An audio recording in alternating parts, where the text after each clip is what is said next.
Ikoria, home of the monsters, a set where they printed 20 alternate art Godzillas and had the nerve to name one Death Corona in the middle of a worldwide pandemic. Well done, Wizards. Today we discuss the new cards and if they have the chops to make it in Cube. All that and more, you're listening to the CardMisers podcast.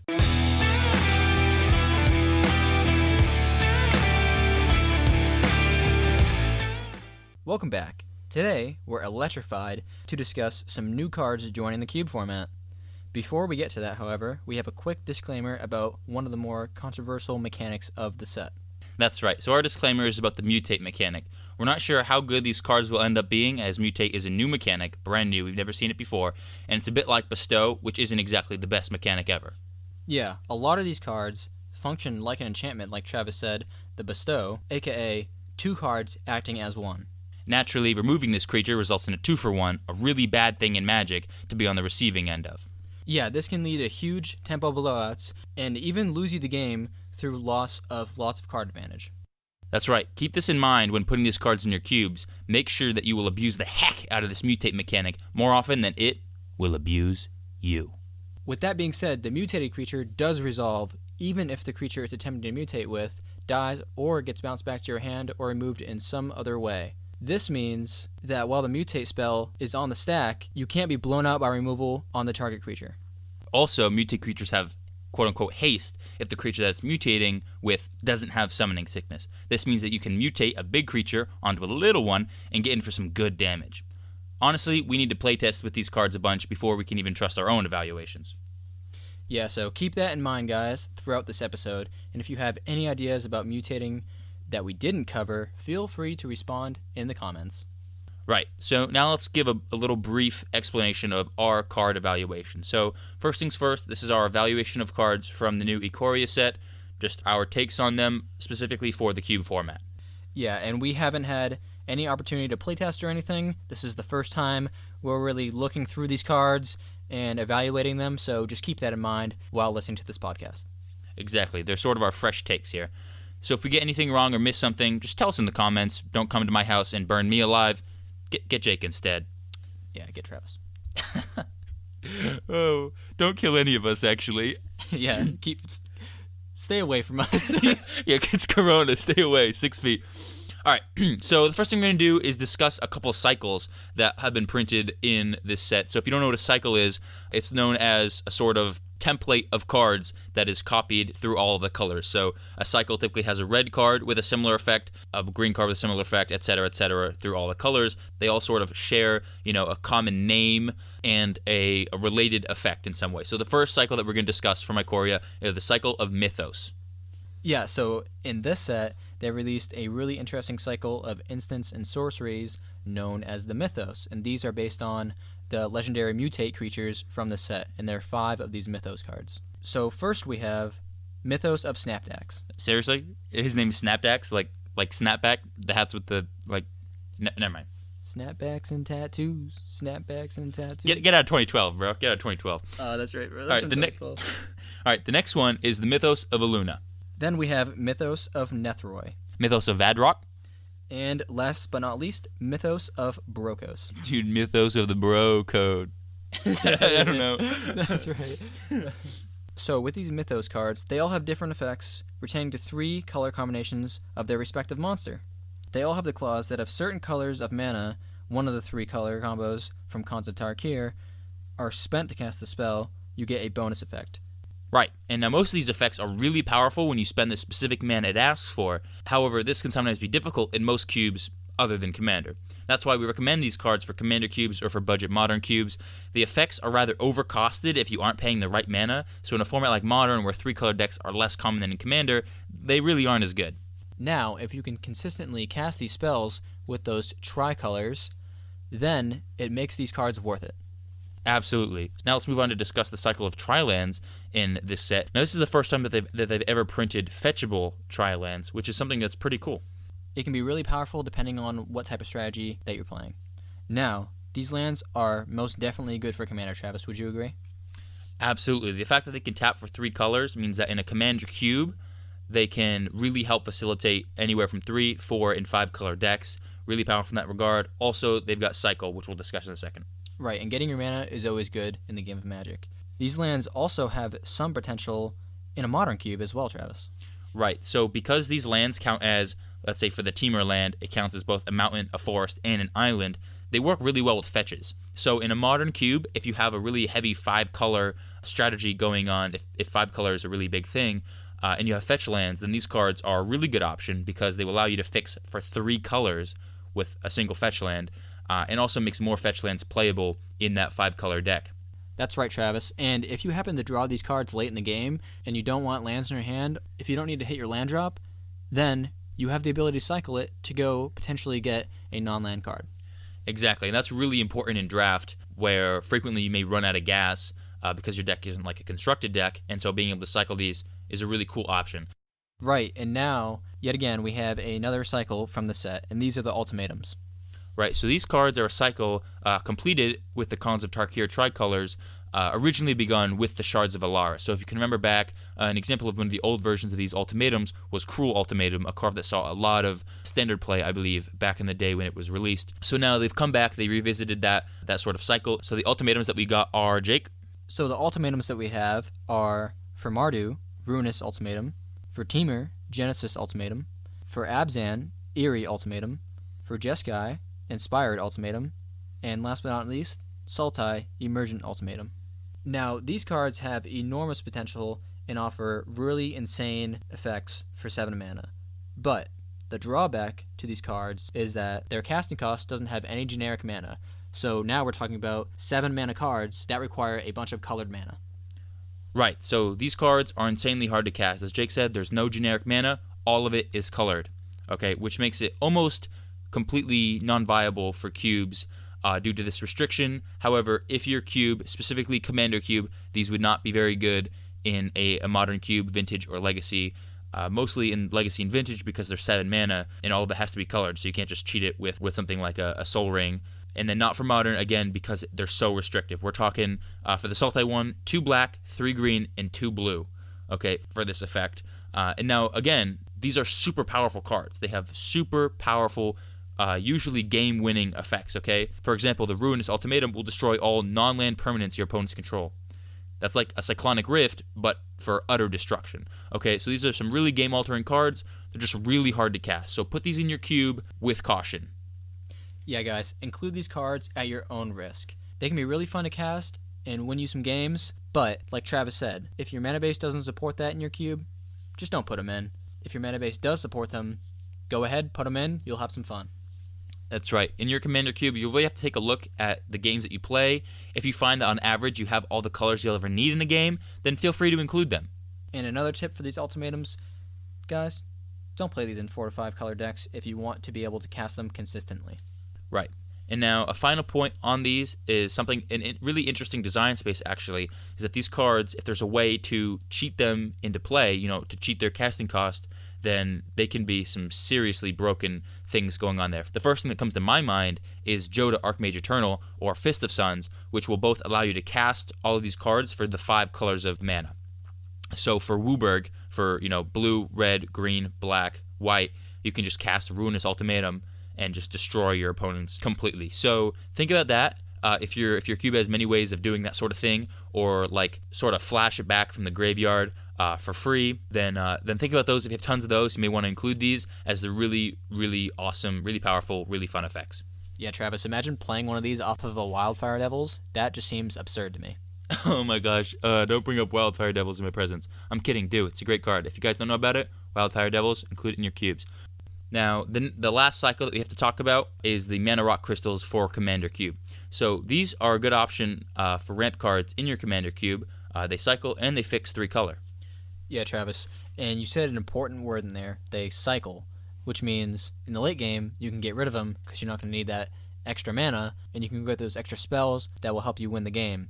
Also, they tap for 1 of 3 colors, so this is a pretty good upside to these crystals. Right, and now something you want to do when thinking about putting these cards in your cube, because these crystals are probably only really good for Commander Cube. Modern Cube, they're too overcosted. Same thing with Legacy and Vintage. They don't really do enough there. So unless you're playing a really budget version of those formats, don't really think about including these.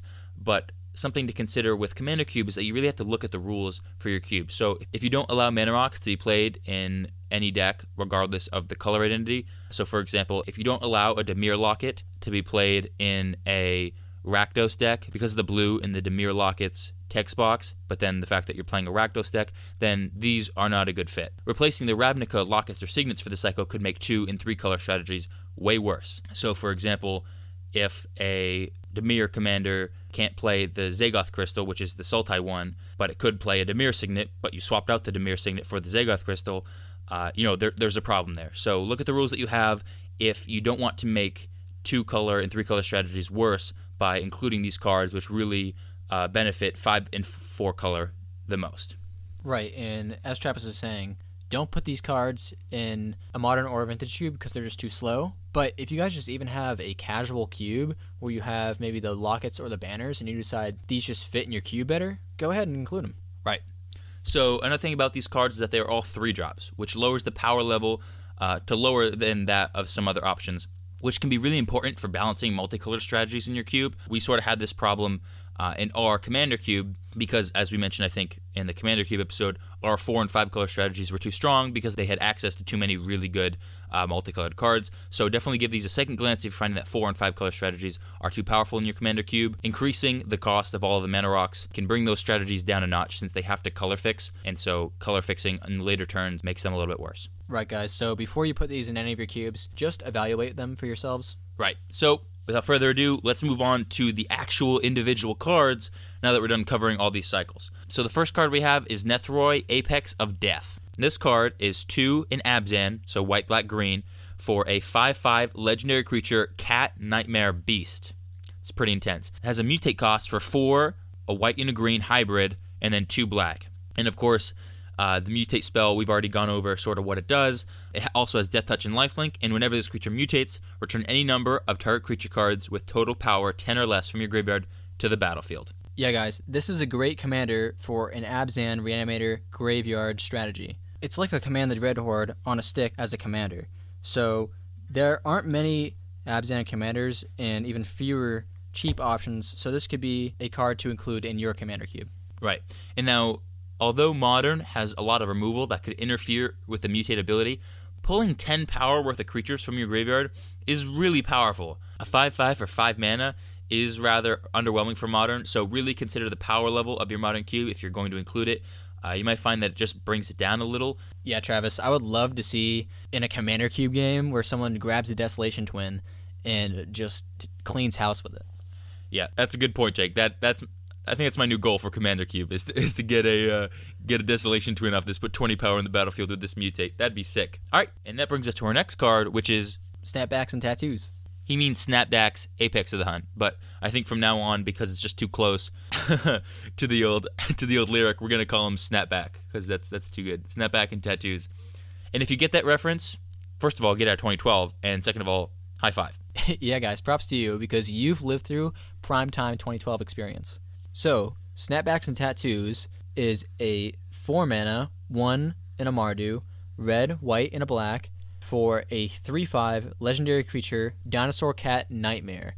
It has double strike, and you can cast it for its mutate cost, which costs 2, a hybrid, black and red, and 2 white. It says whenever this creature mutates, it deals 4 damage to target creature or planeswalker an opponent controls, and you gain 4 life. Right, so even if you don't cast him for his mutate cost, he's still a 3/5 double strike, one big boy. Plus, if he's your commander, you can always have him with the option to play him for his mutate cost, which is 1 more mana for a better Flametongue Kavu in many situations. Right, I'm pretty high on this card as well, because even without the mutate, it's still a 4 mana, 3/5 double strike. That's a big old snapback. Indeed. And look, you play Flametongue Kavu in Modern Cubes every time. Every time. Kavu is 4 mana for a 4/2. This card is 5 mana with mutate for a 6/5 that blows a massive hole in a creature or walker, as well as gains you a huge chunk of life. Even if you just cast it for 4 mana, that's still a great rate for a vanilla creature. Do not sleep on this card. If your Modern Cube runs Mardu cards, it would be a mistake to miss this kitty. It hits walkers too, guys. Come on. Also, guys, I might add, it's a Flametongue Kavu shoved into a carcass of a Siege Rhino and then fed to a Ketra, God Eternal. All of those aforementioned cards are good. And so is this, guys. So put it in your commander queue because not only is it a good card, but it can be your commander.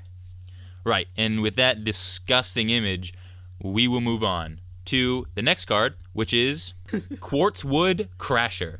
Now, this card is a 5 mana, 2 a red, and 2 green for a 6/6 creature dinosaur beastie boy. He has trample, and whenever one or more creatures you control with trample deals combat damage to a player, create an XX green dinosaur beast creature token with trample, where X is the amount of damage those creatures dealt to that player. First things first, guys. Quartz Crasher. This guy is a big old chonker. Big chonkers goes boom in many formats. For Commander Cube, this is a thick for days engine that spits out even more potentially thick boys. If Gruul's aggressive or stompy in your Commander Cube, consider this in a Gruul slot, especially if a lot of Gruul cards in your cube have trample. Right. And other than Commander Cube, though, we don't see much use for this card.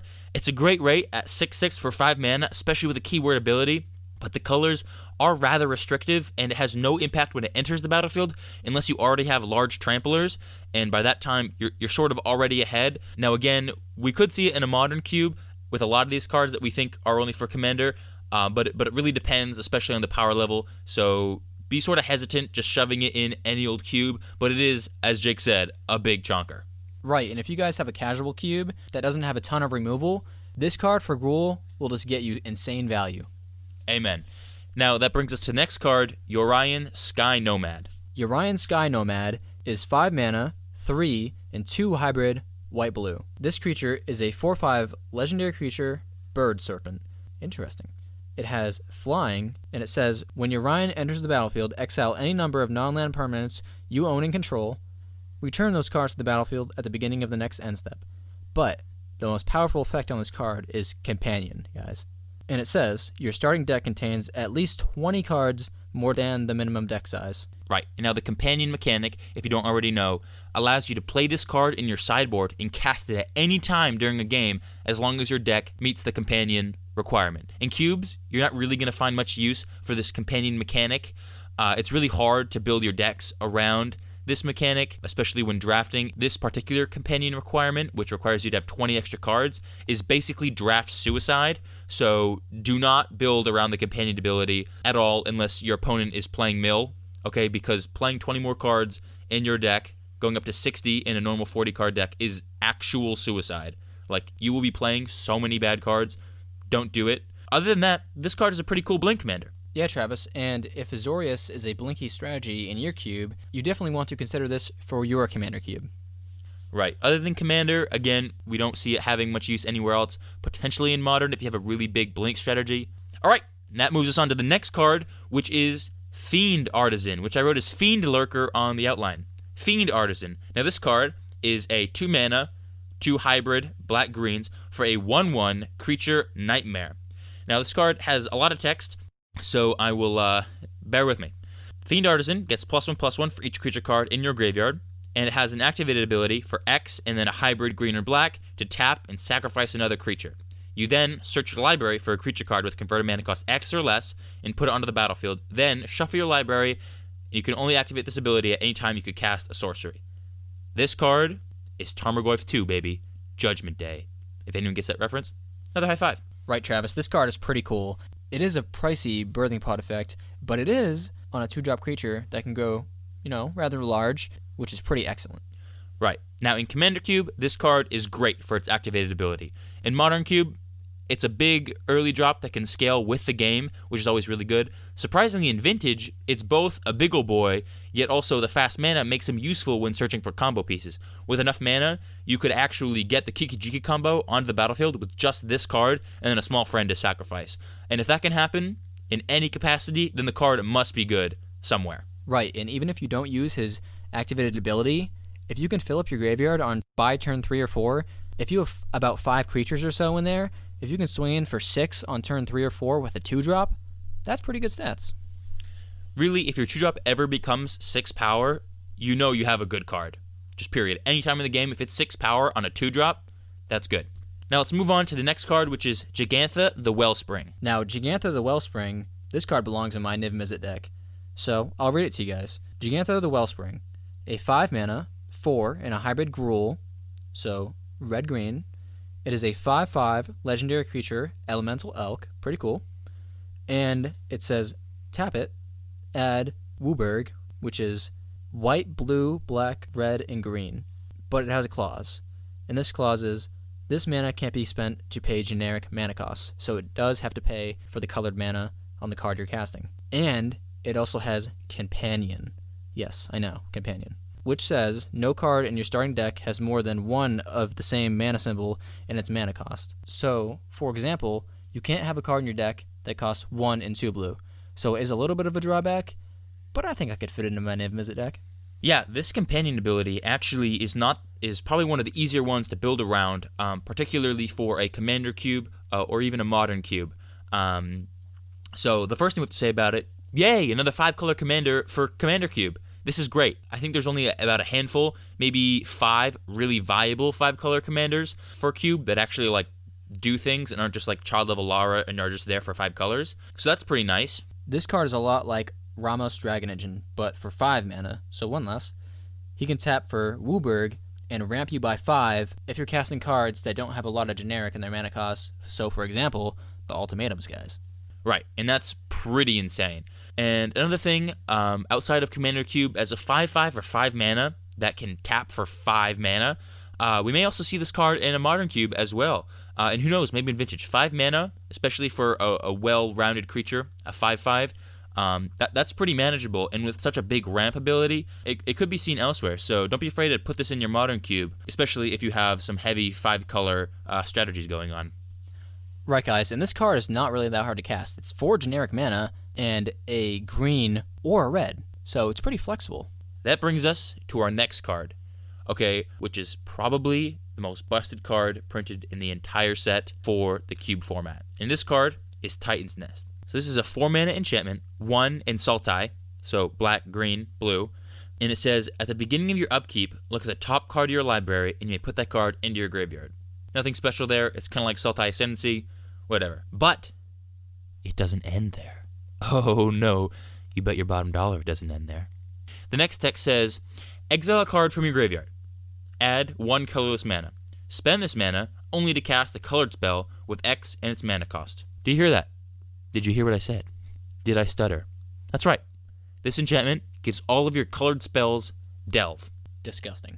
Ridiculous. That's absolutely ridiculous. Delve is already a ridiculous mechanic where they had to ban Treasure Cruise, Dig Through Time from pretty much every single format on the face of this earth, okay? And they go and print an enchantment that gives everything Delve. Jake, take over. Oh my god, Travis. We were in your garage when we first saw this card. Dude, that's right. That's right.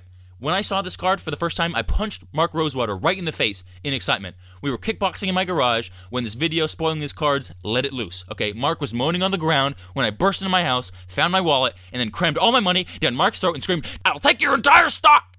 And another high five for anyone who gets that reference. Right. Anyways, this card is really insane. When you take a moment to just look at the card and consider everything that it does, it surveils. It gives you mana? Question mark? I'm confused. This card is utterly insane. Now, most enchantments are bad because they don't affect the board in any way, the turn that they're played until the following turn, but this card doesn't. As soon as you play it, as long as you have some cards in your graveyard, it can give you mana right away, Travis. Right, and usually the fact that, it doesn't do anything when enchantments don't usually do anything when you play them on that original turn, this can be a big problem in competitive cubes like Modern or Vintage. This card has no such drawback. Immediately when it hits the board, it can turn your graveyard into mana, and that is so potent in the early and late game. Right, and I'm excited for this card in Commander Cube. This will be so good in any graveyard decks. Exiling useless cards to fuel your plays is broken, especially if you're exiling lands from your graveyard. Like, who needs lands in there? Right. Now, in Vintage and Modern formats, where fetch lands are a big thing, this card is wild. I would not be surprised to discover a new strategy in these cubes where Sultai decks turbo out these huge green creatures by filling their graveyards. Dredge and other graveyard strategies are really powerful, and now that you've added a mana engine to those strategies, they're even better. Like, this is absurd.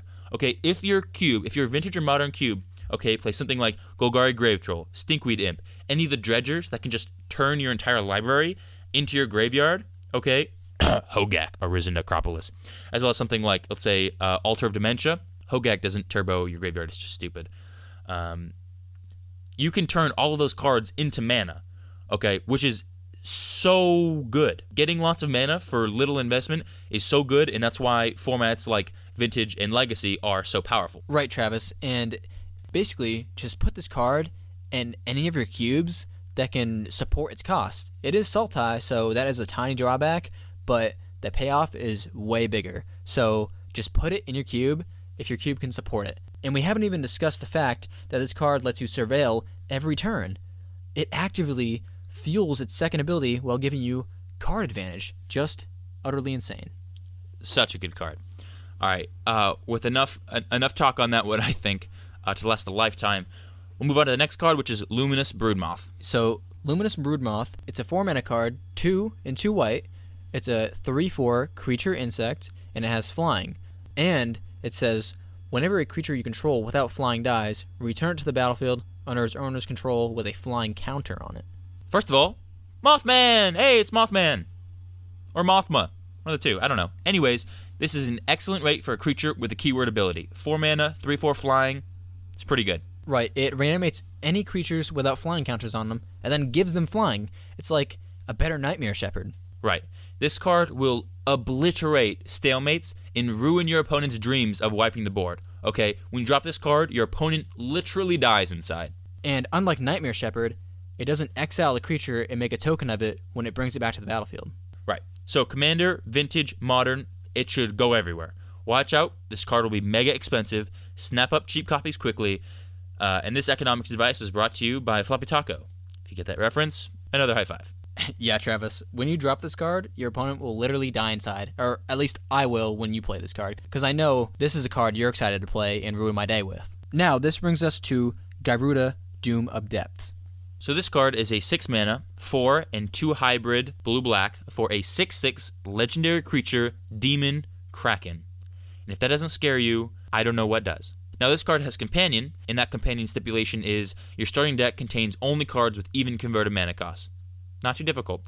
And then when Garuda enters the battlefield, each player puts the top 4 cards of their library into their graveyard, and you put a creature card with an even converted mana cost from among those cards onto the battlefield under your control. So my first take on this card is it's basically a reanimator effect that can be played without any player having a graveyard, and coming into play with its 6/6 body is a bargain. Think Sepulchral Primordial with a thicker bod and mill.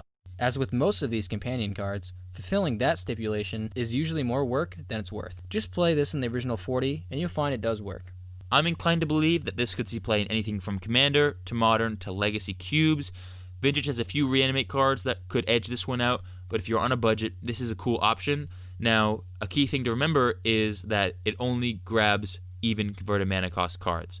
Okay, so if your cube has mostly odd converted mana cost creatures, you're going to find that this card is obviously bad. So again, evaluate this card for yourselves before you put it into your cubes. Also, a drafting tip, since this card only grabs even converted mana cost cards, be sure in the draft to look out for those even converted mana cost cards a little bit more than usual. Right, and that brings us to our next card, Vadrock, Apex of Thunder. Vadrock, Apex of Thunder, is a 3-mana Jeskai, so blue, red, and a white, for a 3/3 legendary creature, elemental, dinosaur, cat. Pretty awesome. It has flying and first strike, and it has a mutate ability. The mutate ability costs 1, a hybrid Azorius, so white and blue, and 2 red. And it says, whenever this creature mutates, you may cast target non-creature card with converted mana cost 3 or less from your graveyard without paying its mana cost. Right, so for me, it seems like this card is Snapcaster meets Direfleet Daredevil, and then consume massive amounts of radiation and fuse into this ugly little monster creature. Yeah, Travis, a 3-mana for a 3/3 flyer with, first strike on it seems pretty good. Right, in Modern and Legacy / Vintage, getting the mutate ability for 4 mana makes it a cheaper Goblin Dark Dweller that also grabs just any non-creature, not only instant sorceries. I think the real drawback from this card for those formats is its susceptibility to Lightning Bolt. Most of the red removal in these formats, just most of the red removal in general, honestly, centers on dealing 3 damage to a target, which makes this card rather a flimsy creature as a 3/3. Not to mention that a Revolted Fatal Push can kill it easily. So include this card if you can abuse the mutate, but don't count on it to carry games as a 3/3 for 3. Yeah, and not really much use in Commander, but if you're looking for something in Jeskai and can't find anything else, you can give this card a shot. If it works out, let us know. Next, we've got 2 Mythos. I know we already discussed the Mythos earlier, but we want to go in depth on these ones as they're some of the better ones, or at least some of the more viable ones. So this is the Mythos of Nethroi and the Mythos of Aluna. So the Mythos of Nethroi. This is a 3 mana, 2 and a black for an instant, and it says destroy target non-land permanent if it's a creature, or if white and green was spent to cast the spell. So if you pay Abzin for this card, you get a Vindicate. If not, you get a Murder. And with Mythos of Aluna, it is a 4 mana card. It costs 2 and 2 blue for a sorcery, and it says create a token of target permanent. And if red-green was spent to cast the spell, instead, create a token that's a copy of that permanent, except the token has, when this permanent enters the battlefield, if it's a creature, it fights up to 1 target creature you don't control. So, Mythos of Aluna is in every way a clever impersonator, which can also be a removal spell, which is pretty big. Right, so we see these cards being played in Commander cubes and Modern cubes. The need to have that extra mana to get these bonus effects really locks them out of Vintage or Legacy, though. That's right, and now that we've talked about the Mythos spells enough, let's move on to Vivian, Monster's Advocate. Take it away, Travis. So this is a 5 mana, 3 and 2 green for Legendary Planeswalker, Vivian Reed.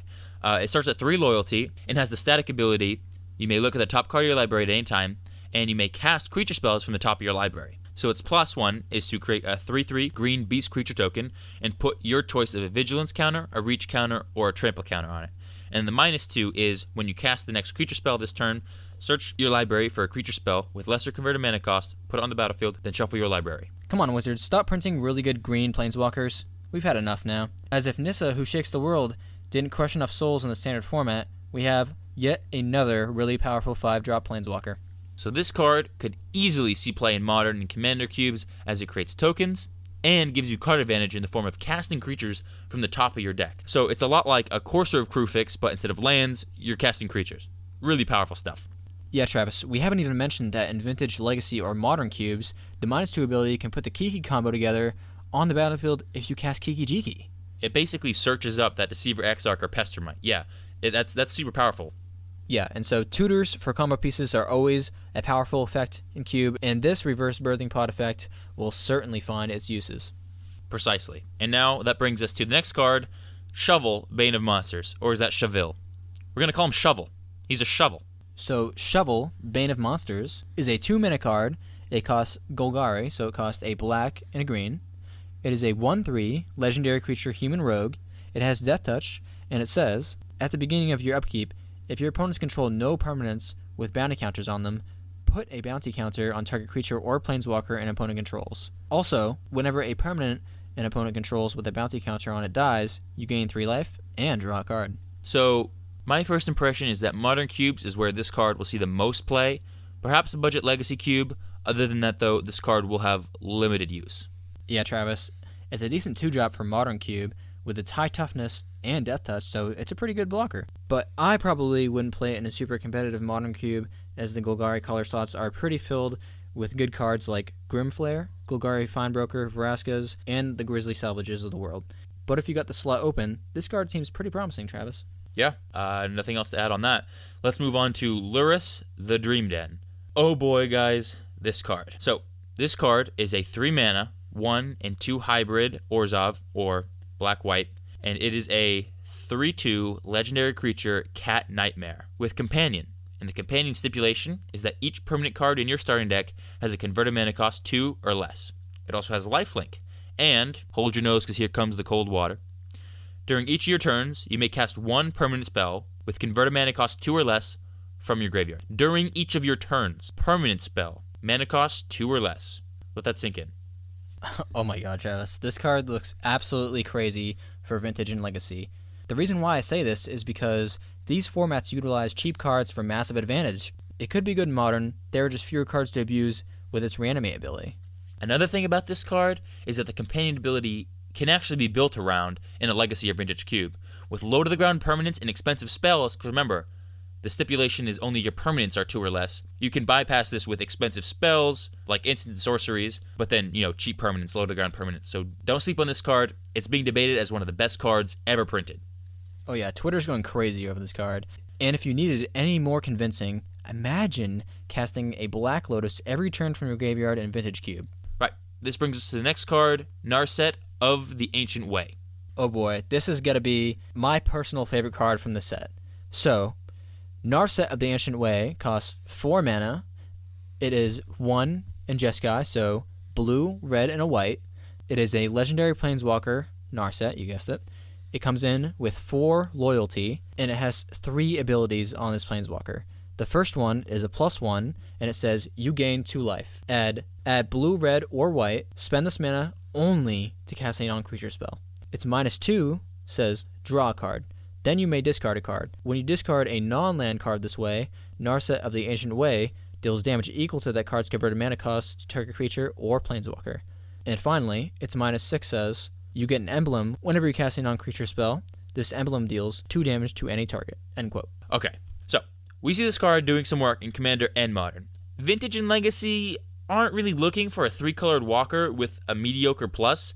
The -2 ability shows some promise for these older formats, but we really don't think that it will really make it there. For Modern and Commander, though, formats that could really benefit from ramp in the Jeskai colors for non-creature spells, as those spells are rather expensive compared to the Vintage and Legacy equivalents, it's going to be pretty good there, we think.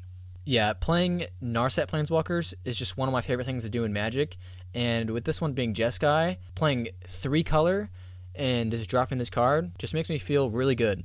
Even if you just drop this walker and -2 it twice, just to cash it in for 2 cards, it still has the potential to loot for you and kill creatures at the same time, which is insane value. And if you just need cards, you can choose not to discard, which is a great option. I might add that the ultimate is pretty easy to pull off too. It comes in with 4 loyalty, so it only takes 2 turns of plussing. And the ultimate hits anything for 2 damage, and that's pretty good win con for a control deck. Look at it this way. Every Teferi saw play, even if you only ever drew 1 card. Okay, so this will likely see play as well. I mean, the 3-mana Teferi, so it had a really awesome static ability, but a lot of the time people would just -3 it to cash in for a card and get some tempo advantage. So being able to -2 Narset twice to get tempo advantage, as in you're blasting your opponent's creatures off the face of the earth, and looting, that's awesome. Potential sleeper, so snap it up if you see more potential than even we do. Yeah, Travis, I'm going to grab a playset of these because it's definitely a potential sleeper, and it's my kind of card. You sound really creepy when you have that tone of voice, bro. Wait, what? All right, this brings us... I almost went to my intro voice there for a second. All right, this brings us. All right, this brings us to our next card, Cypher Prodigy. My top pick for the best card in the entire set. Okay, just hands down right now, and I'll explain why. So this card is 2 mana, Simic colors, green and a blue, for a 2/2 legendary creature human druid. Stats, 2 mana, 2/2, whatever. Its ability, however, says whenever you tap a non-land permanent for mana, add 1 mana of any type that permanent produced.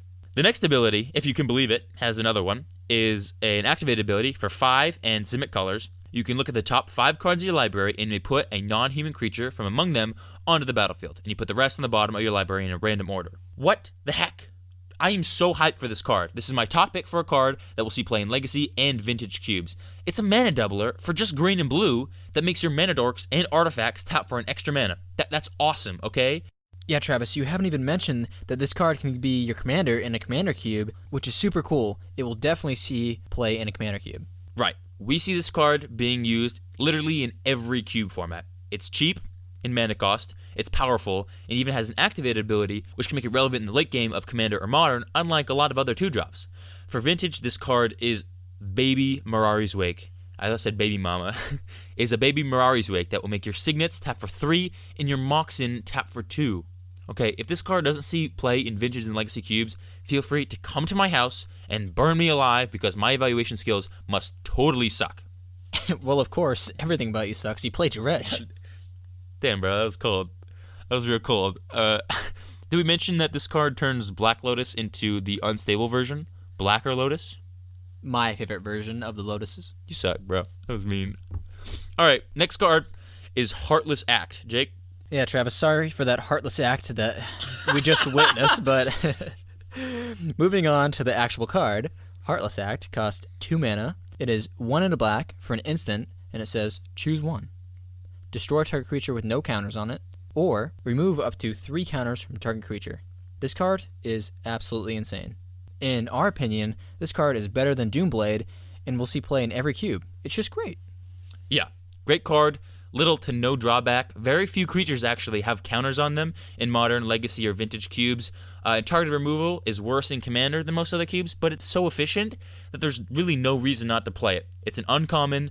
Get these copies, play them in your cubes. Right, and if the only creatures on board have counters on them, you still have the ability to affect that and remove the counters from them, which is insane value. Yeah, it's a cool little bonus that it allows you to then strip counters if a creature does have them and can't be killed.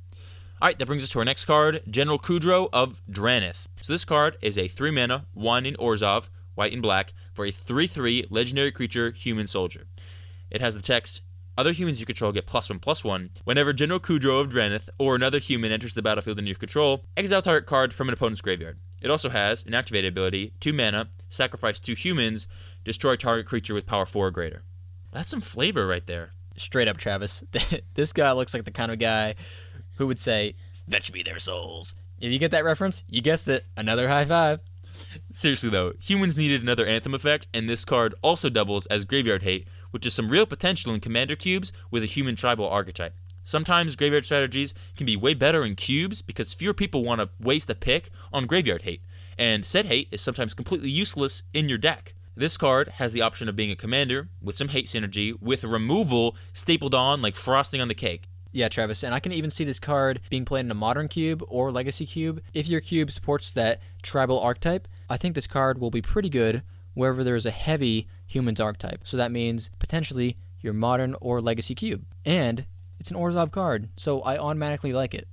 Yep, and now that brings us to our last card, Oda Joyner of Forces. So Oda Joyner of Forces is a 4 mana card. It costs 2, a red and a white. It's a 4/4 legendary creature, human warrior, and it says, whenever a non-human creature you control attacks, look at the top 6 cards of your library. You may put a human creature card from among them onto the battlefield tapped and attacking. It gains indestructible until end of turn. Put the rest of the cards on the bottom of your library in a random order. Alright, so let me start by saying that Boros has few good commanders for Commander Cube. This card will literally carry that color combination in many instances. This card can build a board in a snap. Mind you, it triggers whenever a non-human creature attacks and lets you only grab a human from the top 6 cards and puts on the battlefield tapped and attacking. Yeah, so this card is interesting because the limitations of non-humans fetching humans can put a strain on deck construction and thus makes this card difficult to pull off. But when you do pull it off, it's totally worth it, guys. Not to mention, the rate of 4/4 for 4 is decent. Nothing to sneeze at. Really, if you can just get this effect once or twice a game, the card has done its job. Just make sure that you have lots of humans and non-humans in your cube. So again, as we've said many times, evaluate this card for yourself before you put it in your cube. So that's all the cards that we think would be good in the many different kinds of cubes from the Ikoria format. Again, if you have, other cards that you think are great, feel free to comment them below or, put them in yourself. This is not a tier list by any means. Yeah, this is our personal list of cards that we think would be good for cubes. So by any means, if you guys have a personal favorite or a card that you think would be good for your cube, don't hesitate to evaluate it and put it in. So now that that's all done, let's move on to the end step. So with that all on the stack, if you have any responses, feel free to leave them in the comment section. And I think with that, we'll move on to the resolution and deliver our Wayne quote of the week that we know that you've been waiting for. Hit it. Your quote of the week is, catfish, that fish, that cat tuna. All right, that's the end of the podcast. We're out. Until next time, Miser Gang. Peace.